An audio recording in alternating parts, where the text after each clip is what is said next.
Okay.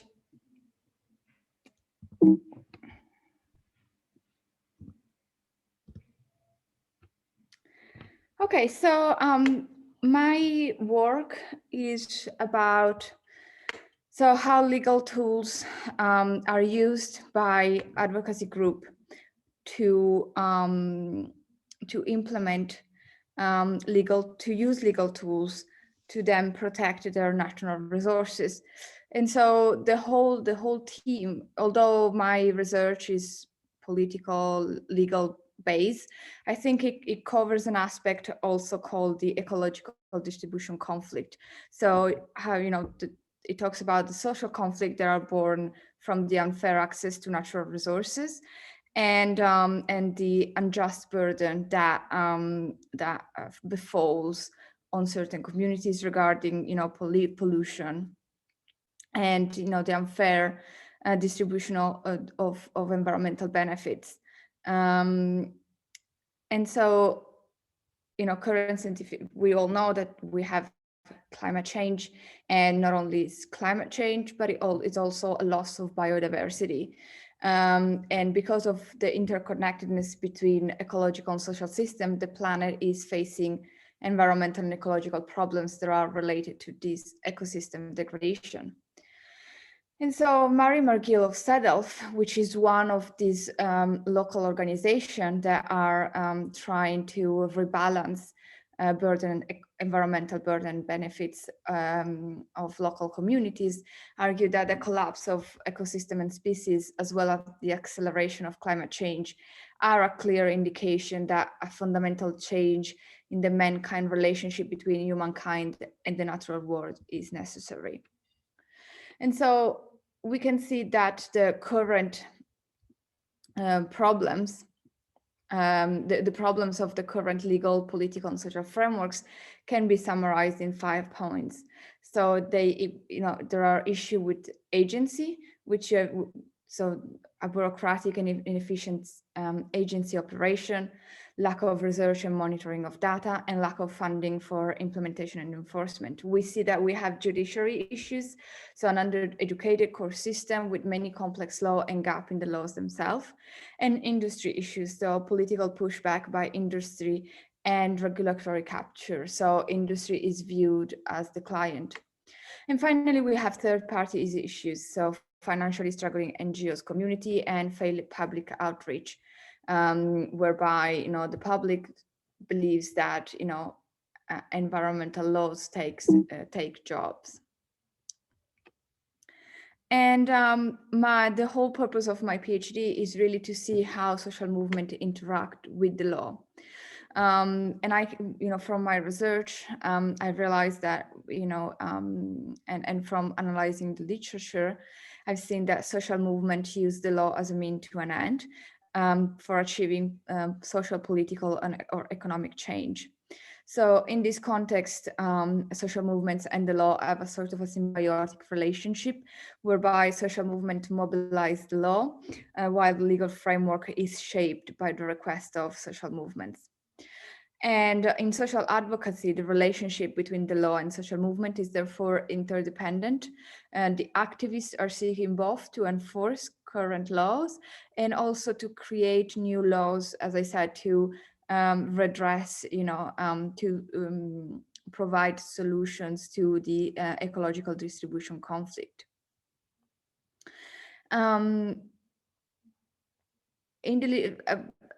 One of the most salient the most salient paper on this is provided by Sargent and Gagne. They consider that social movements are both bound by law and at the same time are emerging by law. So in other words, social movements are constricted by the legal framework in the sense that their protest and their statement must abide to the law, but at the same time, social movements also emerge from the law when protests invoke the creation and recognition of new rights. And we'll see that, for instance, these new rights in this context involve, awarding legal personhood to specific ecosystems. this type of social movement is moved by idea of distributive justice and seeks societal change through the use of legal system to defend existing rights and to create new rights. And the use of a legal framework can be a useful conduit to provide normative principle and strategic resources for the movement advancement and the achievement of social goal. And this is the crux basically of the whole idea of using the law to achieve change. And so we can see that the legal framework, as I mentioned before, is both a strategy, but it can also as a resource. So as a strategy, litigation is employed as an additional method to expand and bring focus to the political strategy. So legal discourses helps with synthesizing the movement ideology and in expanding access or pushing for inclusivity. And to institutions that were previously inaccessible. And we will see, for instance, in the American context, that local communities have very little tools to exert their influence on the state. And as a resource, law can be employed to bind people together with similar goals and principles, and to coordinate the advancement in claims negotiation and for the establishment and recognition of new rights. And so legal practice are constitutive in the creation of a movement. So this is the general, it is within this theoretical context that the thesis analyze the current environmental discourse, the advocates for the creation of environmental rights, and uses a database that I created of local ordinances that were passed since 1997 and charters the evolution, the normative evolution of these ordinances, and then it also looks at the implementation difficulty.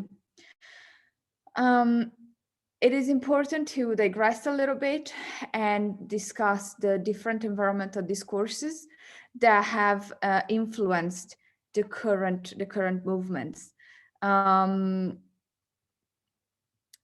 we can see that there were three distinct historical periods: the conservationist preservationist movement in the early 20th century, and that then developed into a more ecocentric movement in the 1960s, which also included ideas of political ideas and other different types of political ideas.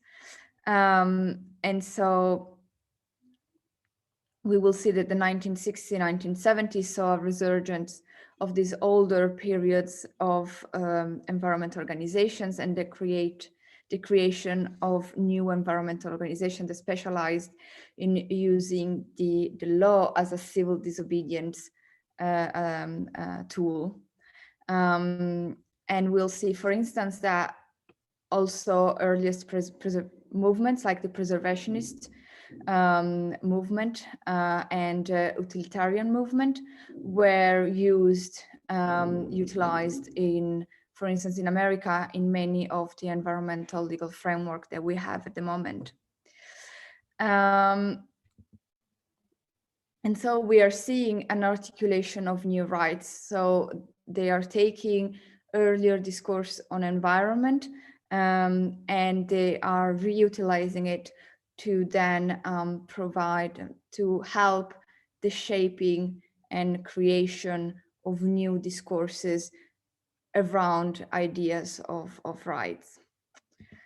And in the case of the United States, we have SEDELF, which is an enormous organization that have different branches and has a very local branch in the United States, and then also aids other organizations, other activists organizations around the world to utilize their legal framework to push for the implementation of rights-based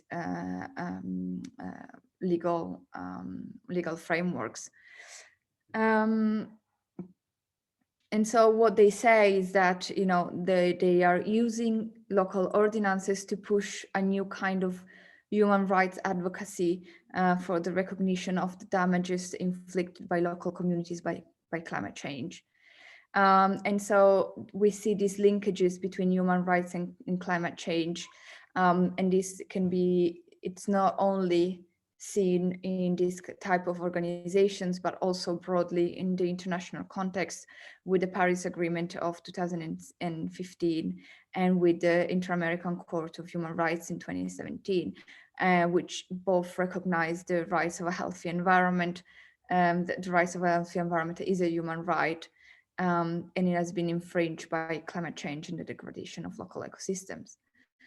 And so the main aim for this, so these local organizations take from all this broad context and they try to help communities achieve justice, to protect their economy, their environment, and their natural resources from industrial corporations.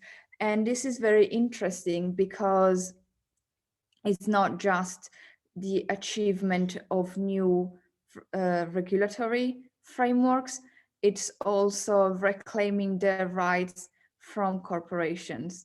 So the organization tasks the communities with the tool to promote local laws that favor ecosystem preservation and sustainable local developments.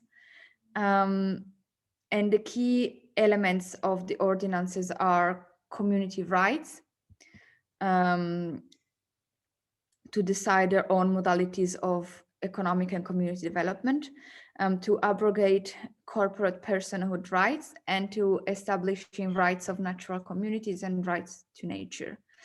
And so the goal of the organization is not to create cogent local laws that can stand up in court. Rather, it's about creating a public debate about community rights to local self-government by passing these ordinances in as many cities as possible. This way to sort of clog the judiciary into action. The organization has further expanded its scope, and it has provided community organizing and education programs to further these legal strategies to promote community self-government. And so we see that you know, CEDELF started in 1997, and with the first ordinances passed in 1999. My database collects about 100 of them, and I divide the ordinances. I classify these ordinances into categories: ordinances that mention rights of nature and ordinances that do not mention rights of nature. And in the category of ordinances that mention rights of nature, a subcategory is constituted by ordinances that include rights of nature in two different ways. So ideas of rights of nature by way of a community bill with rights of nature attached to the region ecosystem. And then there are another category that is about, it's about awarding a specific ecosystem rights for nature, rights to a specific ecosystem. And so we see that, for instance, in 2019 with the Toledo ordinances. The most, you know, we see that the most unifying characteristic of these measures is to assert local democracy against corporation, and to reclaim back their local ecosystem against corporation use of their ecosystem. And so we see that they are using legal tools to solve ecological distribution conflicts. And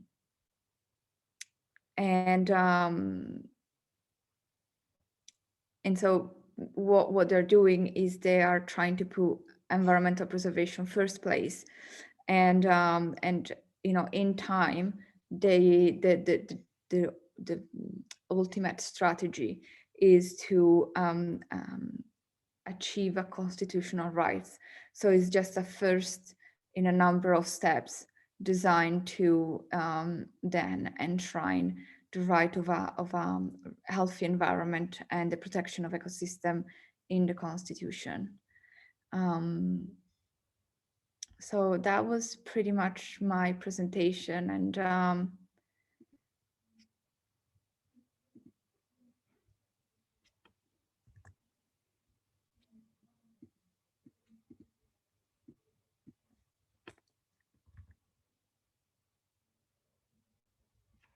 I can't really hear you. You're muted, yes. Oh, you really can't hear me. I'm muted. Sorry. I have to unmute myself twice, also on my system, so that's why I forgot. Great presentation, Valentina. Thanks for showing us your super interesting research. And I was just wondering if there's any questions from the rest of us here. I'm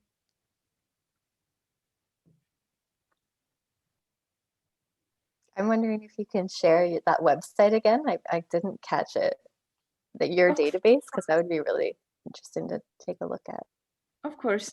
So so the okay, wait, so yes, this one.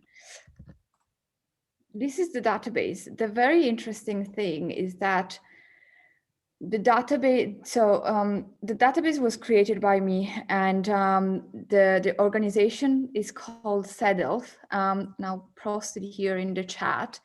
The interesting thing, and I think the whole basically theme of my research is really to see, how these tools are used by different communities in different countries, and how the legal discourse that they implement are really shaped by the local political, sociological environment in which they are used.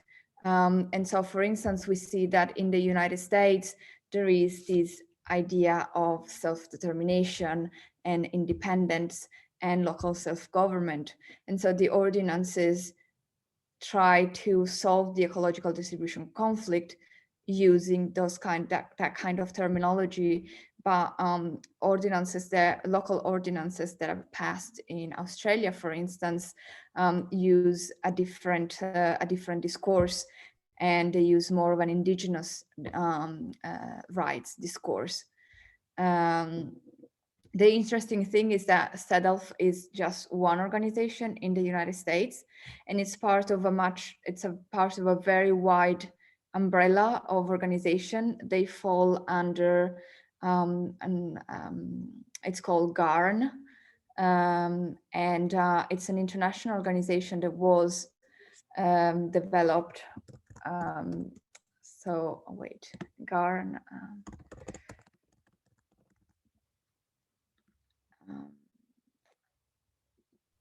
The Global Alliance for the Rights of Nature, basically, and what they're doing is they're using traditional legal methods, traditional legal institutions, but they're also creating alternative legal institutions. For instance, with the International Tribunal of Rights of Nature, that it models itself with the Crime of War Tribunal, the International Crime of War Tribunal. And so they are providing alternative community-based methods to solve ecological distribution conflicts. Valentina, just a question from my side, while other people are thinking as well.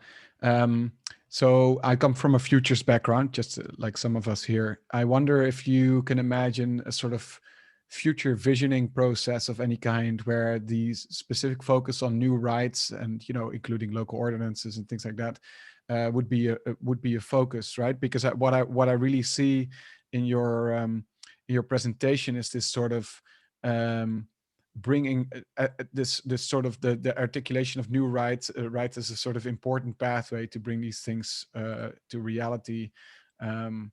And I was just wondering if you can see any mix between this kind of this kind of work on advocacy for new rights and mobilization for new rights, and imagining different futures, which I think is certainly underdeveloped, in the futures world. So Yes.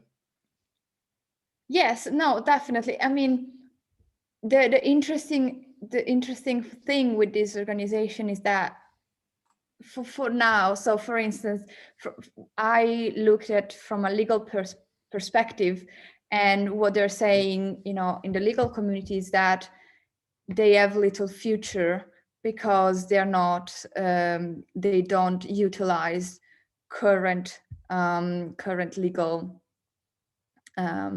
theories.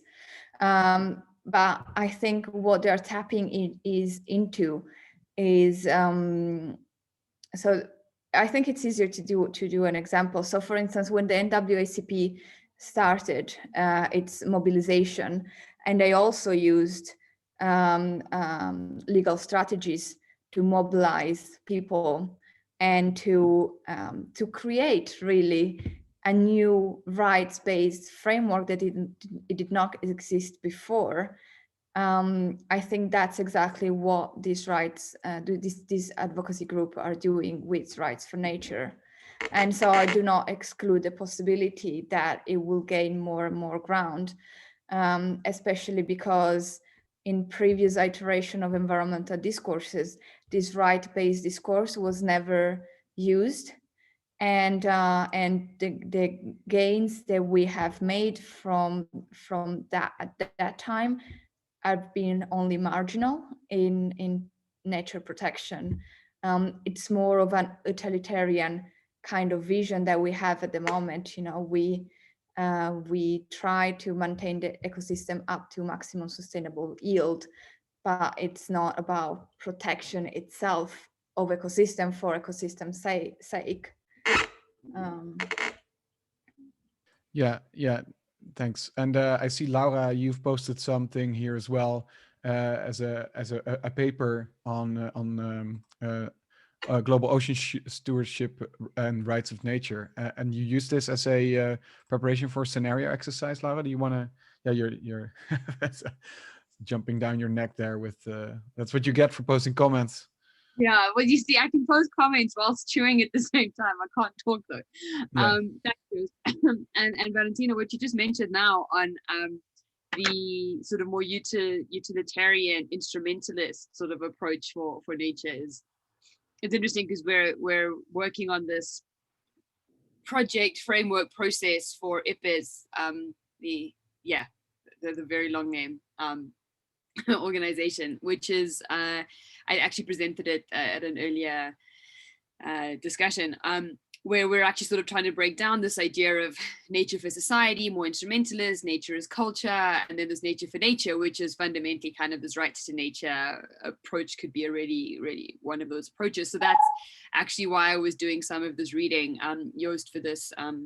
We're trying to do a scenarios process as the BBNJ treaty is being negotiated for the biodiversity treaty for beyond national jurisdiction, so sort of not your EEZ zone, so sort of very much within the international environmental law space, and so was going through all of the papers that have been talking about this, and and rights for nature started to emerge quite strongly, and particularly because these are spaces that are kind of nature-based, sort of they aren't humans necessarily living there. We're exploiting them more through sort of shipping and fishing and things like that. So it was quite an interesting way to actually play around with this. And I was quite interested just reading this particular article, that it was really difficult to kind of differentiate between this rights of nature, sort of this nature for nature perspective, and nature as culture, because they seem to be so closely connected and intersecting.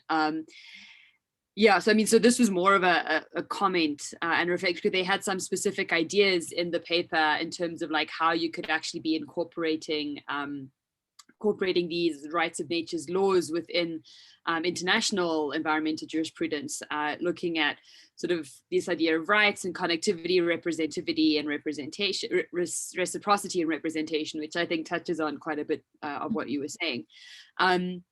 yeah, so it was just also, Joost, to your point, it was about using these ways of thinking about the world sort of, and we could sort of use scenarios approaches to be like, okay, what if the world actually did look this way, right? Like, what if we did have sort of universal rights for nature in these different places, and are there pathways for us to explore to actually start incorporating them? So yeah, just wanted to throw that one out there. And Valentina, good to hear your thoughts.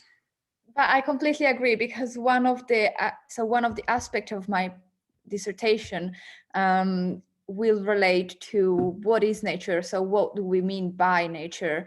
Because there's a lot of normative confusion. And if you see also in the ordinances, sometimes nature is mentioned, sometimes natural communities are mentioned. And so that's the difficulty to move from the creation of a local ordinances to the implementation of a local ordinance, because if you don't name, so if you don't provide normative cohesion, then it becomes really hard to implement a legal framework or a local ordinances or a piece of law, whatever you have on your hands. And so I think we have this idea of nature as, it's sort of a fluffy language, isn't it? It comes to mind, at nature as in, beautiful nature and beautiful spaces and all of this. But I think, up until we really defined what is nature for us, and, what is nature in general, and, I think it taps into the bigger ideas of, if we are protecting nature, then how do we sustain ourselves, and so it also calls into action a redefinition of society, not just from a legal point, but also, from an economic, political, and social point. So yeah.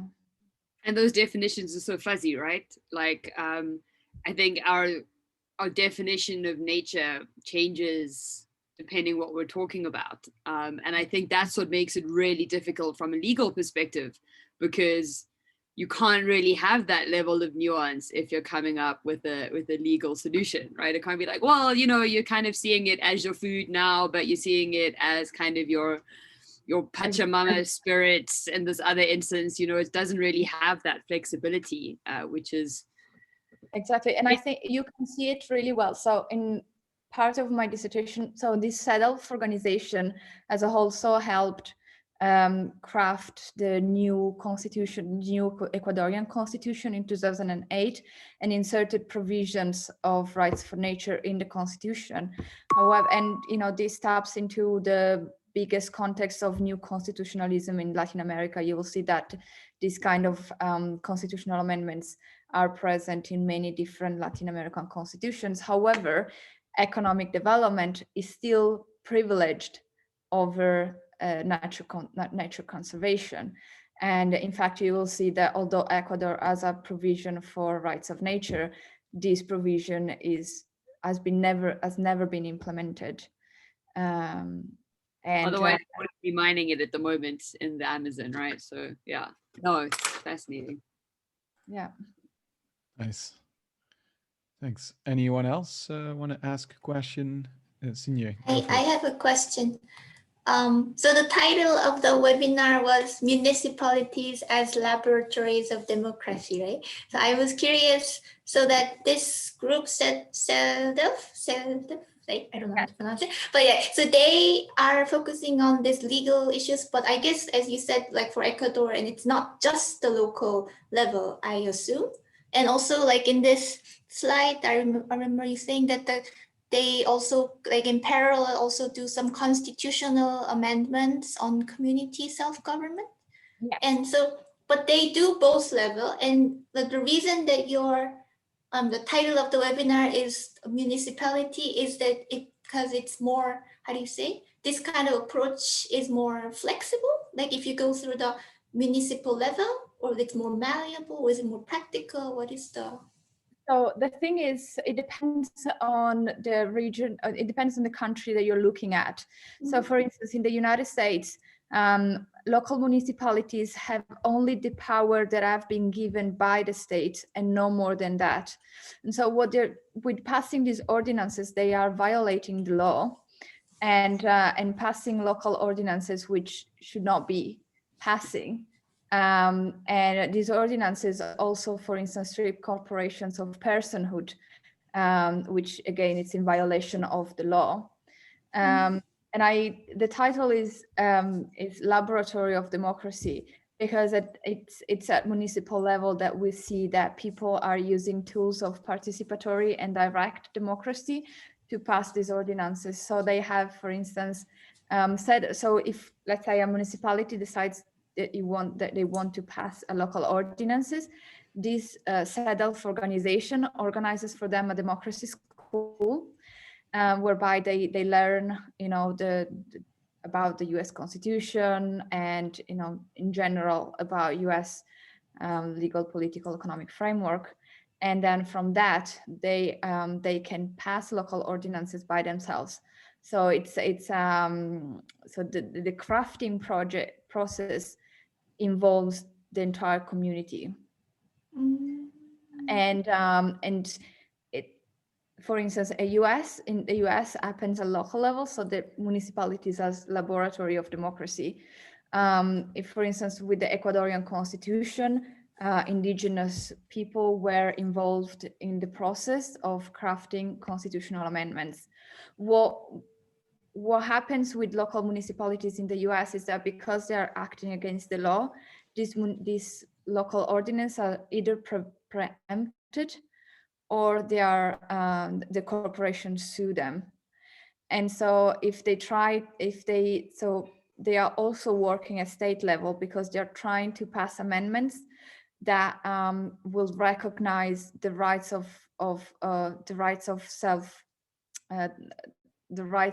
for municipality of self-government. And so if then the municipality has the rights to self-governance, then it will be easier for them to pass local ordinances, not be preempted or end up in court. Interesting, thank you. Thanks, Signe. Thanks, Valentina. Wonderful. Any questions, Abi? You want to go? I see you're unmuted. Yeah, I did. Yeah, I had basically. There are two things that were on my mind. Where I was a bit playing with the imagination question Joost also asked. Is there kind of seem to be two elements that are very fundamental. Where the assumptions are on is the relationship nature-society, nature rights on the one hand, and on the other hand, the kind of legal entities, on which scalar level or on which legal level can we attack those questions and those matters. And I was basically trying to imagine, like, is there a way or maybe you can help there, is there a way to imagine that we can kind of simultaneously overcome these assumptions and come to a state where we organize our relationship with nature in a different way, by respecting these rights of nature, and maybe respecting also more kind of the symbiosis or the interdependency at least. Mm-hmm. Mm-hmm. Yes. Yes. I mean, that's a very interesting question, and I think more and more in these 4 years of PhD, I realized that probably for me, I think the future is community. It's community with global governance, because I think at community level it's easier to take decisions about protection of ecosystems, so we see. I've related to the US because I've studied it more. So what happened in the US was that a lot of these small communities, for instance in the Appalachian or in other very remote location, went bankrupt in the mid-50s. And so what they did was that they sold the rights to local development to corporations, and so by the rights to local development, became out of their control. And so what they're doing right now is reclaiming back their rights to local development. But I think also the way we conduct business right now is not sustainable. So I don't see business as usual how we could, implement rights of nature. Does that answer your question? Yeah, no, sure. I think the community aspect is definitely something that I'm always curious about. Like, how can we have a democratic or democracy working in a way that it works for the group of people that are involved and the things that extend it. Yeah, very interesting. Thanks. Yeah. Can I ask another Sinjay. question? Yeah, so now that I listen to it, because it's about community and municipality, but it's also your focus is on this rights of nature, I guess, I assume. So I was wondering if you're like this organization in your interest, these are more rural communities. And when you say communities, they're like people in this, all the people in this county or something like that, or it could be also like urban. And then like, for example, if it's London or New York, they have like small groups of community, not necessarily connected by where exactly they live, but could be like transition town initiative or more like, this kind of like gardening group. So how was your like examples like they? So there are about 400 local ordinances passed in the United States. Most of these are local rural communities.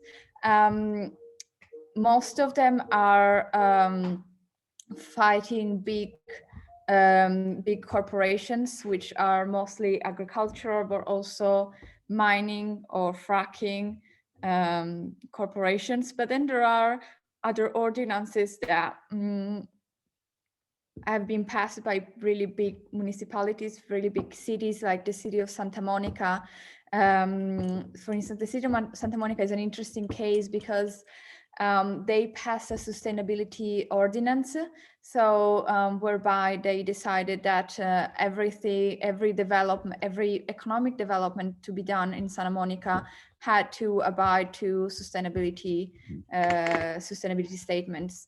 And so it can be a small city or a big city, and it can be on different aspects. So it can be anti-corporatist if it's local small communities fighting against corporations, or in the case of big cities, it can be on sustainability or clean water rights or environmental rights to a healthy environment. It's interesting because this model of passing local ordinances started in the US in 1999, and then I'm sort of writing this chapter and realized that this year, for instance, the Australia has used this model to also implement a local ordinance in their Blue Mountain, in some towns in the Blue Mountains. And so what they did was, we can't award rights of nature because it would be too difficult to implement for us, but we can, in every kind of development projects that we economic development projects that we do from now on, we will also include rights to ecosystem. So we will evaluate how will benefit the ecosystem before how it will value the economic development of the community. I think that the really interesting thing in this movement is that it can be as flexible as you want it to be, and I think this flexibility is really the strongest point of the movement. Thank you. Thanks. Thanks for the great questions, everyone. I like, in particular, how we're sort of like connecting to sort of public imagination a little bit there as well. It's an anticipatory governance community. So it's a really nice example of how we're linking sort of governance and action and thinking about the future. So that's great. Yeah. Any final questions? I do, but if other people have, like Jackie, you can go Yeah, first. Jackie, maybe. Yeah. Well, I have a question about the kind of interplay between the rights to a healthy environment, the rights to nature, and then Indigenous rights. Being in Canada, we're kind of last in the world on almost all three of those in a lot of ways. We don't have a right to a healthy environment here, where most other countries do. And is that something you're seeing like in other places, where if they haven't recognized one, they're kind of behind on the others? Yeah, so I think it's I would not put rights of nature and rights to a healthy ecosystem rights to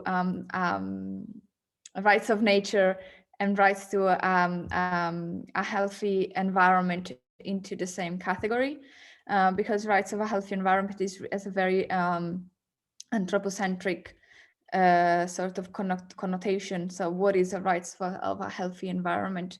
You know, is it a healthy environment for us? So in that case, we might want to preserve certain ecosystems over others, you know, ecosystem that benefits us and our well-being to ecosystem that might not be useful for us. And I think rights of nature as more of a biocentric, it's more of a biocentric perspective. So even if, I don't know, deserts that do not really help us in any way, they still have a rights of existence. So I think it's two different things that have been, you know, two different things that a country can do, which are not mutually exclusive.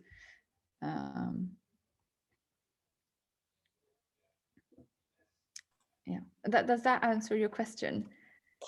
It does, yeah. Thank you. I think it's interesting, like wondering or thinking about what would it look like if rights to a healthy environment here were implemented versus rights to nature, or Indigenous rights, which would be both, or maybe not both. But yeah, very interesting to think about. Thank you. Yeah. Thanks, No, I Jackie. think it's the more you delve into it, the more you see how nuanced it is. And I think that has been one of the difficulties of tackling environmental degradation, because it's not really a black and white situation. I think if you look at environmental discourses in the 60s and the 70s, they were much more naive. There was so much more naivete compared to current environmental discourses, because at the time, you know, if you look at the NEPA, the National Environmental Act of the United States, it was all about, you know, preserving ecosystem for the rights of Americans.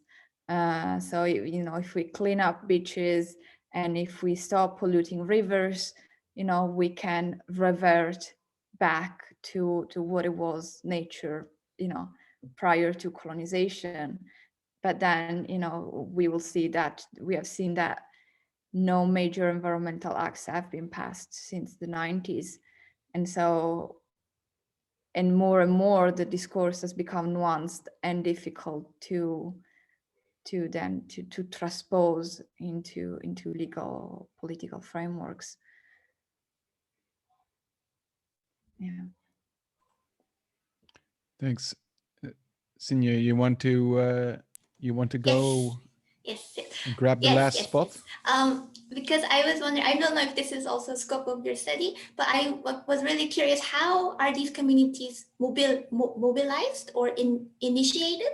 Like, do they, I guess many cases will be that, oh, there's like a company coming in to dig the, I don't know, shale gas or whatever. I guess that could be a good mobilizer, but I was wondering if they also see the tendency, like the pattern of like which communities get mobilized better. Like, do they have, for example, like better church community, I don't know, or like long history of whatever, or lots of people coming from outside. I was wondering if you see any kind of pattern. So SEDELF is a national organization. They have local activists that work at state level, and it happens in different ways. So it can happen because they know of a town who has had that kind of development, and it turned out really badly for them, and so they do not want the same. Or oftentimes happens that corporation starts local development, local economic development, local extraction of natural resources, and they realize that they are being damaged by it, and so they try to reclaim their rights of development by passing these ordinances. And I think it's with big agricultural corporations, for instance. So for instance, let's take a practical example. The Toledo case that I've talked about, that awarded rights to the Lake Erie ecosystem. So what happened was that around the Lake Erie, there are a lot of agricultural corporations. These agricultural corporations have huge cow farm, for instance. And what happens is that the byproducts of the cow gets dumped into huge ponds. The ponds pollute the local aquifer, and that ends up in the Lake Erie and cause algae to bloom. And so the water is not drinkable anymore. And so what happened is that in that case, the community was trying to find a way to reclaim their local ecosystem, to make their water drinkable again. And they have been trying other legal avenues, but had not been successful. And so they have contacted SEDELF directly, saying, we have been trying many legal avenues. We have not had any good outcome out of those.